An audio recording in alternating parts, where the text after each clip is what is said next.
በስመ አብ ወወልድ ወመንፈስ ቅዱስ አሐዱ አምላክ አሜን። አንድ አምላክ በሚሆን በአብ በወልድ በመንፈስ ቅዱስ ስም በእውነት እናምናለን።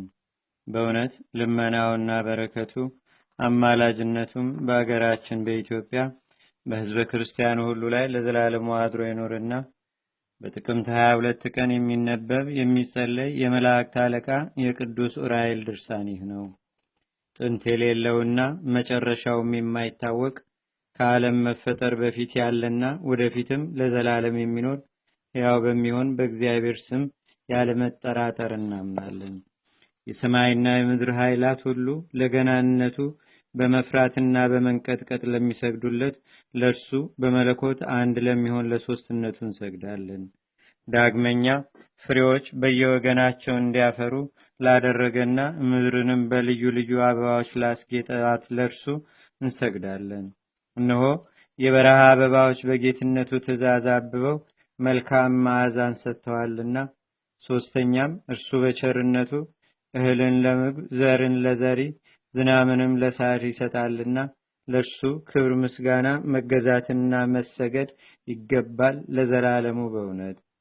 በክርስቶስ እምነት ያላችሁ አባቶቼና ወንድሞቼ ሆይ ለሔዋን ሴቶች ልጆች መመኪያ የሆነች አምላክን የወለደች የእመቤታችን የቅድስት ድንግል ማርያም ወዳጆች ከሆኑ ከአባቶቻችን የሰማነውን መልካም ዜና ዳግመኛ እንንገራችሁ ስሙ አለ። ዳግመኛ የጌታችንና የአምላካችን የመድኃኒታችን የኢየሱስ ክርስቶስ ወዳጅ ከሚሆን ከወንጌላዊው ቅዱስ ዮሐንስ ደቀ መዝሙር ከአብሮ ኮሮስ መጽሐፍ አግኝቶ ከጻፈው የእመቤታችን የቅድስት ድንግል ማርያምን ቅዳሴዋን ከደረሰውና ስለ መልአከ ብርሃናት ቅዱስ ዑራኤልም ከብዙ ሰዎች መጽሐፍቶች የብህንሳው ኤጲስቆጶስ ከአባ ሕርያቆስ ቃል የተገኘውን መልካም ዜና እንነግራችኋለን። ሌሎችም የእመቤታችን የቅድስት ድንግል ማርያም ድርሳንና የሀገራችን የኢትዮጵያ ቅዱሳን የታምራታቸው መጽሐፍ ሃይማኖታቸው በቀና በአብርሃና በአጽዋ በካሌብና በገብረ መስቀል እስከ ናዖድ ዘመነ መንግስት ድረስ የሆነውን ዜና እነግራችኋለን። እንዲሁም ሃይማኖታቸው የቀና እነርሱም የኢትዮጵያ ነገስታት የሆኑ ልጆቻቸው ዳግማዊ ዳዊትና ዘርዓ ያዕቆብ በእደ ማርያም እንደ ዛፍ ጥላና እንደ ህልም ኃላፊ የሆነውን የምድርን መንግስት የናቀ ወንድሙ እስክንድርም የሆነ ሁሉ ይህን ሁሉ ዜና የነገርናችሁ በክርስቶስ እምነት ያላችሁ የተመረጣችሁ የአዳም ልጆች ሁሉ የመላእክት አለቃ የቅዱስ ዑራኤልን ብለን የምንጠራው ረዳታችሁና መድኃኒታችሁ ስለሆነ እንድታከብሩትና እንድታመሰግኑት እንድታውቁትና እንድትወዱትም ነው። እርሱ በመከራና በጭንቅ ጊዜ እናንተን ለመርዳት ዘውትር ያለማቋረጥ ወደ እግዚአብሔር በትጋት ይማልዳልና። ረዳትነቱም ከቀድሞ ዘመን ከኢየሩሳሌም ንጉሥ ከዳዊት ጀምሮ ጌታችንና አምላካችን መድኃኒታችን ኢየሱስ ክርስቶስ ሰውን ለማዳን እስከመጣ ድረስ ከዚያም እስከ ዛሬ ከዛሬም እስከ ዘላለሙ በእውነት የታወቀ ነውና። ስለዚህ የተመረጣችሁ ምዕመናን ሴቶችና ወንዶች፣ መኳንንትና መሳፍንት፣ ነገሥታትና ሊቃነ ካህናት፣ ካህናትና ቀሳውስት፣ ኤጲስቆጶሳትና ጳጳሳት እንዲሁም ሊቃነ ጳጳሳት ሁላችሁም አክብሩት፣ አግኑትም፣ ከፍ ከፍም አድርጉት። በታላቅ ምስጋና በቅዳሴም አመስግኑት። እሱ ረዳታችሁና አለኝታችሁም ነውና። በእግዚአብሔር በአምላካችን እናት በእመቤታችን በቅድስት ድንግል ማርያም ማለት በሁለቱም ዘንድ ባለሟልነት ስላለው ሁልጊዜ ከእነርሱ አይለይምና ክቡርና ቅዱስ በሆነ በዚህ መልአክ የመላእክት አለቃ በዑራኤል ልመና ከጥፋትና ከጽኑ ጨካኝ ጠላትም ተንኮልም እንዲሁም ከድንገተኛ ሞት ትድናላችሁ። መልካም ሥራ እንዳሰሩ ከሚያስቷችሁ ከመናፍስት ርኩሳን ከክፎች አጋንንትም ኃይል በጸሎቱ ይረዳችኋልና። በመከራቸውና በድካማቸው ጊዜ የእስራኤልን ነቢያት ዳንኤልንና ዕዝራን እንደረዳቸው እናንተንም በመከራችሁና በችግራችሁ ጊዜ ይረዳችኋል ያድናችኋልም። እርሱ ምስጋናና ክብር ለዘላለሙ የሚገባው የእግዚአብሔር የትእዛዙና የሕጉ አስከባሪ ነውና ለዘላለሙ በእውነት። ቅዱስ ዑራኤል ለባሮክ ምስጢርን ሁሉ እንደገለጸለት የጌታችንና የአምላካችን የመድኃኒታችን የኢየሱስ ክርስቶስን መቃብር የሚጠብቅ ስሙ ባሮክ የተባለ በኢየሩሳሌም አንድ ዲያቆን ነበረ። ይኸውም ዲያቆን አምላክን የወለደች የእመቤታችን የቅድስት ድንግል ማርያም ወዳጅ ነበረ። እርሱም የኢየሩሳሌምን ጥፋትና የእስራኤል የመንግስታቸው ክብር እንዳይገሰስ ወደ እግዚአብሔር ይጸልይ ነበረ። ከዚያ ጊዜ በኋላ እግዚአብሔር ጸሎቱን ሰማውና ስጋው ሳይፈርስ ሳይበሰብስም 70 ዘመን እንዲተኛ እንቅልፍ ሰጠው። የኢየሩሳሌምን ጥፋት ሳያይ በእግዚአብሔር ጥበብ 70 ዘመን ተኝቶ ኖረ። ከእግዚአብሔር ዘንድ የተሰጠው የእንቅልፍ ዘመንን በተፈጸመ ጊዜ የጌታችንና የአምላካችን የመድኃኒታችን የኢየሱስ ክርስቶስ ቤተ መቅደስ ከምትሆን ይህችውም ጎልጎታ ወደምትባል ገብቶ እህል ሳይቀምስ ውሃ ሳይጠጣ 40 ሌሊት 40 መዓልትም ጾመ። ከዚህ በኋላ ቅዱስ ዑራኤል ወደ እርሱ መጣና አንተ ሰው ሰውነትህን ወይም ስጋህን ሁልጊዜ በረሃብ ለምን ታደክማታለህ? ነፍስ ወይም ስጋ ያለ እህል ወይም ያለ ምግብ አትቆምምና አለው። ሰው ለስጋው ተግባር መቆም የሚቻለው በመብል ነውና አንተስ በእመቤታችን በቅድስት ድንግል ማርያም ጸሎት የተመኘኸውን ከእግዚአብሔር ዘንድ አግኝተህ የኢየሩሳሌምን ጥፋት እንዳታይ 70 ዘመን ተኝተህ የመከራውን ዘመን በሰላም አሳለፍ። አሁን ደግሞ ምን ሌላ ነገር ከእግዚአብሔር ዘንድ ትፈልጋለህ? ከእርሱ የፈለግከው ሁሉ ተፈጽሞልሃልና አለው። አንተ መልካም ሰው ሆይ እንዳንተ ላሉ ቅዱሳን ቀደምት አባቶቻችን ያልተሰጠ ጸጋ ለአንተ ተሰጥቷል፣ አይበቃህምን? አለው። ሰው እኮን ዓለምን ሁሉ ቢነዳ ቢገዛ በነፍሱ ከተጎዳ ምን ይጠቅመዋል? ምን ይረባዋል? ተብሎ በወንጌልም ተጽፏል። ነገር ግን እስኪ በል ሐሳብህን ንገረኝ አስረዳኝም። በእግዚአብሔር ፊት በምትኖር በእመቤታችን በአምላክ እናት በጸሎቷና በስሟ ሁልጊዜ እያማጸንህ አሳስበህኛልና አለው። ያን ጊዜ ባሮክ የመላእክት አለቃ ቅዱስ ዑራኤልን ድሃና ኃጥእ በመሆን በእኔ የሚሆንልኝ አይደለም፣ ከሰው ሁሉ በመረጣት በእመቤታችን በቅድስት ድንግል ማርያም ነው እንጂ የአምላክ ልጅ ለእኛ ለሁላችን ለአዳም ልጆች መድኃኒት እንድትሆነን ስጋዋን ለብሶ እናት አድርጓታልና። አሁንም ጌታዬ ስለ እመቤታችን ስለ ቅድስት ድንግል ማርያም ብለህ በጥቂቱ የምነግርህንና የምለምንህን ስማኝ። ለእኛ ሲል በእንጨት ላይ በተሰቀለው አምላካችን ብለህ ሳሰለች ከአንተ ጋር እንድነጋገር ትፈቅድልኝ ዘንድ ፈቃድህን እጠይቃለሁ። ቅዱስ ዑራኤልም መልሶ በል እስቲ የፈቀድከውን ነገር ሁሉ ጠይቀኝ አለው። ባሮክም መለሰና ያን ጊዜ ስለ ጳጳሳትና ስለ ነገስታት፣ ስለ ደጋጎችና ስለ ክፉዎች ያሳየኸኝ የምስጢር ነገር ሁሉ መቼ ይሆናል? በሕይወት ሳለሁ ነውን ወይስ ከሞትኩ በኋላ ነው ሲል ጠየቀው። ከዚህ በኋላ መልአኩ ቅዱስ ዑራኤል ያማጸንከኝና አንተም 40 ሌሊት 40 መዓልትም በመጾም የደከምከው ስለዚህ ነገር ነውን? አለው። አሁንም እነግርህ ዘንድ ስማኝ። ስለ ጳጳሳትና ስለ ነገስታት፣ ስለ ደጋጎችና ስለ ክፉዎች ነገር ሁሉ ሳትጠይቀኝ እንድነግርህ አምላክን በወለደች በእመቤታችን በቅድስት ድንግል ማርያም ጸሎት ከእግዚአብሔር ዘንድ ተልኬ መጥቻለሁ። የምነግርህንም ልብ አድርገህ ስማ። በሊቀ ጳጳሳቱ ዘመን የስሙ ምልክት በየሚባል ይነግሳል ተብሎ የጌታችን ደቀ መዛሙርት አለቃ የጴጥሮስ ተማሪ በሆነ በቀለሜንጦስ መጽሐፍ እንደተነገረው ይህች ሀገርህ ኢየሩሳሌም እስከ 777 ዘመን ድረስ እኩሌታው ግዛቷ በአይሁድ እጅ እኩሌታውም ግዛቷ ደግሞ በእስላሙ በምስር ወይም በግብፅ ንጉሥ እጅ ትቆያለች። በዚያን ዘመን በኢትዮጵያ የነገሰው ይኩን የሚባለው ንጉሥ የዚህ ሀገር ሰዎች በእስላሞች እጅ ስለመገዛታቸው እጅግ ያዝናል። ከዚህም ከኢትዮጵያዊው ንጉሥ የክርስቶስ ወገን የሆነ ቅዱሳን ነገስታት ይወለዳሉ። የአንደኛው የመጀመሪያው ስሙ ወ ሲሆን የሁለተኛው ደግሞ መ ነው። የሶስተኛውም ስሙ ደ ሲሆን የአራተኛው ደግሞ ይ፣ የአምስተኛው እ ሲሆን የስድስተኛው ዘ፣ የሰባተኛው ወ በ ሲሆን የስምንተኛው ደ እ፣ የዘጠነኛው ና ይሆናል። በእነዚህም በዘጠኙ ነገስታት ዘመን በኢትዮጵያ ውስጥ ሰላምና ደስታ ይሆናል።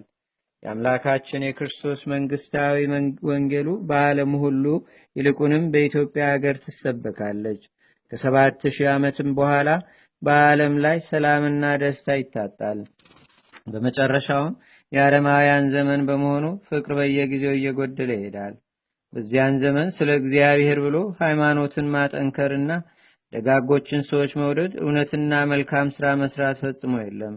ከመነኮሳት ማህበር ከመነኮሳት ማህበር ሆነ ከካህናት ወገን ሁሉ ወንዶችና ሴቶችም በመልካም ሥራ አይሄዱም። ጻድቃን ይመስላሉ፣ በውስጣቸው ግን ተንኮለኞችና ሐሰተኞች ሴሰኞችም ናቸው። በኢትዮጵያ ሰዎች በአገራቸው ዘመን አቆጣጠር ዓለም በተፈጠረ በ7298 ዓመት በሰኔ 17 ቀን በወንጌላዊው በሉቃስ ዘመን በዓለም ሁሉ ከሰማይ እንደ ብላጊ ዝናም አመድ ይዘንባል። ያን ጊዜ ከካህናት ወገን የእግዚአብሔር የምስዋውን ሕግ በእውነት የሚጠብቃት ስለሌለ የእግዚአብሔር በረከት ከእግዚአብሔር ቤተ መቅደስ ይርቃል። ካህናት ወገን ንጹሕ አስተማሪና ፍርዱ ቀና የሆነ ንጉሥ የለምና። አመድ ከዘነበ ከ2 ዓመት በኋላም እንደ አሞራ አገር እባብ ወይም ዘንዶ ጅራት ያለውም ኮከብ ይወጣል። አመድ በዘነመ ከ32 ዓመት በኋላ ነፍስና ስጋን የሚጎዳ ረሃብም ይሆናል። ከ40 ዘመን በኋላም እንደገና እንደ ፈረሶች ጅራትና ጭራ ያለው ጥቁር ኮከብ ይወጣል። አመድ በዘነመ በ57 ዓመትም የአረማውያን ጠላታቸው የሚሆን ይነግሳል። አመድ ከዘነበ በኋላ የአረማውያን ነገስታት አምላካችን የሰጣቸው 77 ዘመን ካለቀ በኋላ ኃይልና ግዛት የላቸውም። ዳግመኛም መጋቢት 29 ቀን ጥቂቶች የከዋክብት ምልክቶች ይታያሉ። አመዳይ ወይም ውርጭ በዘነመ በ70 ዓመት በህዳር 7 ቀንም በራሱ ላይ 3 የመስቀል ምልክት ያለው አንድ ኮከብ ይታያል። ከዚህ በኋላ የአረማውያን ዘመን ያልቅና የስሙ ምልክት ና ተብሎ ከተመለከተው ንጉሥ የተወለዱ የኢትዮጵያ ነገስታት ያሸንፏቸዋል። ከ77 ዓመት በኋላም 2 ከዋክብት ከፀሐይ መውጫ ወጥተው በጌታችንና በአምላካችን በመድኃኒታችን በኢየሱስ ክርስቶስ ደም በቀደስኳት ቅድስት አገር በሆነች በኢትዮጵያ ላይ ይቆማሉ። በእነዚሁ ዓመታት በዚችው አገር ውስጥ በአመዳዩ ዘመን የተሸሸጉ ቅዱሳኖች ሁሉ ይሰበሰባሉ። አመድ ከዘነመ ከ4 ዓመት በኋላ የጌታችንና የአምላካችን የመድኃኒታችን የኢየሱስ ክርስቶስ ሰማዕት የሆነ በፊቅጦር በገድሉ መጽሐፍም እንደተነገረው የስሙ ምልክት ቴ ተብሎ የተመለከተው ይነግሳል። ከወንጌላዊው ማርቆስ ወንበር ተሹሞ ከወጣ ጳጳሳቸው ጋርም ቅዱሳን የሆኑ የኢትዮጵያ ካህናት ይወጡና በግብፅ ምድር በአባ ሲኖዳ ደብር ውስጥ የሃይማኖት ጉባኤ ይደረጋል። ይኸውም ሃይማኖታቸው ቀጥተኛ በሆነ በቅዱሳኖች ዘንድ ሁሉ የታመነ ጽኑ የሆነና እውነተኛ አምላክ አካላዊ ቃል ከስጋ ጋር አንድ ባህሪ መሆኑን የሚያስረዳ ነው። አምላክን የወለደች እመቤታችን የቅድስት ድንግል ማርያም ወዳጅ የሆነ ሃይማኖቱ ከቀና ንጉሥ የተወለዱ 2 የኢትዮጵያ ነገስታት ከነሱ ጋር ይገኛሉ። ከዚያም በቀናች የእስክንድርያ ሃይማኖት የሮምን ሰዎች ይረቷቸዋል ወይም ያሸንፏቸዋል። በዚያን ዘመን በኢትዮጵያ ውስጥና በዓለም ሁሉ ሰላምና ደስታ፣ ጥጋብና ፍጹም ተድላም ይሆናል። ቀሌሜንጦስ ለእናቱ እንደተናገረ እናቱም ጌታችንና አምላካችን መድኃኒታችን ኢየሱስ ክርስቶስ በሐዋርያቶቹ ላይ አለቃ አድርጎ ለሾመው ለሐዋርያት አለቃ ለአባታችን ቅዱስ ጴጥሮስ እንደነገረችው ያን ጊዜ እግዚአብሔር እስከ ዘላለሙ መጨረሻ በረከቱን ይሰጣልና። ይህንን ቃል ዲያቆኑ አባ ባሮክ ከመላእክት አለቃ ከቅዱስ ዑራኤል ተቀብሎ ቅዱሳኖች ለሆኑ ወንድሞቹ ተናገረ ወይም አስረዳ። እነሱም ጽፈው ለዘላለሙ ምስጋና ገንዘቡ በሚሆን በጌታችንና በአምላካችን በመድኃኒታችን በኢየሱስ ክርስቶስ መቃብር በጎልጎታ ውስጥ አኖሩት። ይህ የመላእክት አለቃ ቅዱስ ዑራኤል ድርሳን ያመጣጡን ዜና በጥር ወር አስቀድመን እንደተናገር አሁንም ዳግመኛ እንናገራለን። ይህን መጽሐፍ ወደ አገራችን ወደ ኢትዮጵያ ያመጣው አምላክን የወለደች የእመቤታችን የቅድስት ድንግል ማርያም ቅዳሴዋን የደረሰላት በቁስጥንጥንያ ውስጥ በምትገኝ የብህንሳ ኤጲስቆጶስ አባ ሕርያቆስ ነው።